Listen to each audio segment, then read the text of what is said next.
2027 UP विधानसभा चुनाव का semifinal है। आज यूपी की सत्ता के सिंहासन का रास्ता तय होगा। आज सीएम योगी और अखिलेश के बीच साख का सवाल कैसे बना ये उपचुनाव और कैसे योगी के ताबड़तोड़ रैलियों ने अखिलेश के पसीने निकाले, चलिए आपको इस रिपोर्ट के जरिए बताते हैं। नमस्ते, मेरा नाम श्रुति है और अपना उत्तर प्रदेश न्यूज के डिजिटल प्लेटफॉर्म पर आपका स्वागत है। यूपी की 9 विधानसभा सीटों पर आज वोटिंग हो रही है। 9 सीटों की ये लड़ाई योगी बनाम अखिलेश की हो चुकी है, जिसे अगले विधानसभा चुनाव का सेमीफाइनल माना जा रहा है। ऐसे में दोनों ही नेताओं ने उपचुनाव में पूरा जोर लगा दिया है। यूपी का उपचुनाव किसी के लिए नाक की लड़ाई है तो किसी के लिए साख की लड़ाई है। देखा जाए तो ये प्री परीक्षा है यूपी के अगले सीएम को लेकर, जहां योगी आदित्यनाथ और अखिलेश के बीच आर पार की जंग है। सवाल सिर्फ 9 सीटों पर उपचुनाव का नहीं है, सवाल सिर्फ प्रत्याशियों की जीत हार का नहीं है। सीधी चुनौती योगी आदित्यनाथ और अखिलेश यादव के बीच है और केंद्र पर है 2027 की लखनऊ विजय। ये परीक्षा है योगी आदित्यनाथ के बटेंगे तो कटेंगे नारे की, जिसकी शुरुआत यूपी से हुई और जिसका प्रयोग हरियाणा के बाद झारखंड और महाराष्ट्र में भी किया जा रहा है। ये लड़ाई अखिलेश यादव के पीटीएफ फॉर्मूले की भी है, जिसके दम पर अखिलेश यादव ने लोकसभा चुनाव में बीजेपी से ज्यादा सीटें यूपी में जीती। उपचुनाव में ये प्रयोग सफल रहा तो 2027 तक इसी लाइन पर राजनीति आगे बढ़ी। विधानसभा उपचुनाव की 9 सीटों पर 90 प्रत्याशियों के बीच जबरदस्त मुकाबला है। सभी 9 सीटों पर बीजेपी, एसपी और बीएसपी के बीच त्रिकोणीय मुकाबला है, लेकिन सीधी टक्कर जो है वो बीजेपी और समाजवादी पार्टी के बीच हो रही है।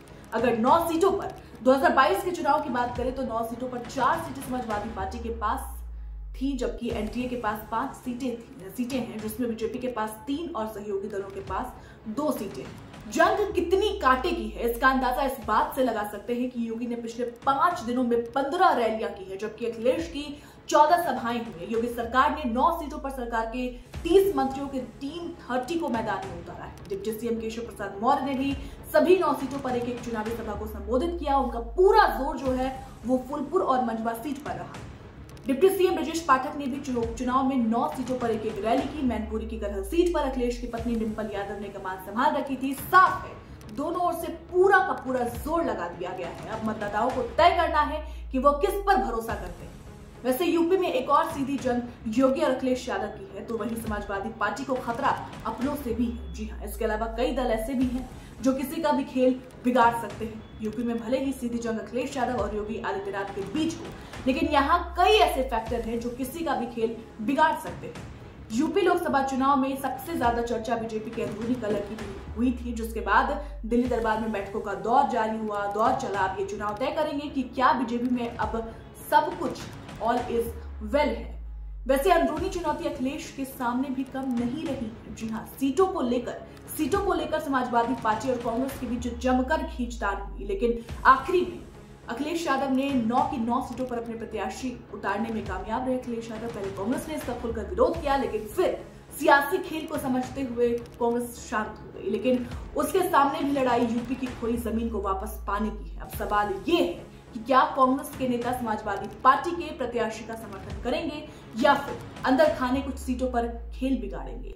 उधर चुनाव में दलित वोट बैंक को लेकर भी तस्वीर साफ होनी है। वो वोट बैंक को इस वक्त यूपी की सियासत में सबसे ज्यादा स्विंग कर रहा है। यही वजह है कि उपचुनाव से दूरी बनाए रखने वाली मायावती ने इस बार 9 की 9 सीटों पर अपने प्रत्याशी उतारे हैं, जिनके सामने अपनी खोई हुई जमीन को बचाने की भी एक बड़ी चुनौती है। लेकिन ना ही मायावती ने कोई रैली की है और ना ही भतीजे आकाश आनंद ने कोई रैली की। दलित नेता चंद्रशेखर आजाद की साख भी दांव पर लगी है। मीरापुर, कुंदरकी, खैर सहित कई सीटों पर अपने प्रत्याशी उतार रखे हैं। नगीना में मुस्लिम वोटों के दम पर जीत दर्ज कर सांसद बने चंद्रशेखर के लिए दलित वोट को साधने का एक तरीके से चैलेंज है। उधर अखिलेश की नजर जहां मुस्लिम वोट बैंक को पूरी तरीके से खींचने की है, तो यहाँ पर सेंधमारी के लिए ओवैसी भी तैयार है। इन सब के बीच एक बात तो साफ है कि सीएम योगी की दमदार रैलियां कितना रंग लाती हैं, इस पर सबकी निगाह है। सब सवाल कर रहे हैं, क्योंकि योगी अपने पुराने अंदाज में फिर से वापस आ गए हैं, वैसे ही एक्टिव है। तो देखना दिलचस्प होगा कि योगी अपने साख को बचाने की लड़ाई में कितने कामयाब होते हैं और कितनी सीटों पर जीत दर्ज करते हैं। फिलहाल इस पूरी रिपोर्ट पर आपकी क्या राय है, हमें कमेंट कर जरूर बताइएगा। बहुत बहुत शुक्रिया।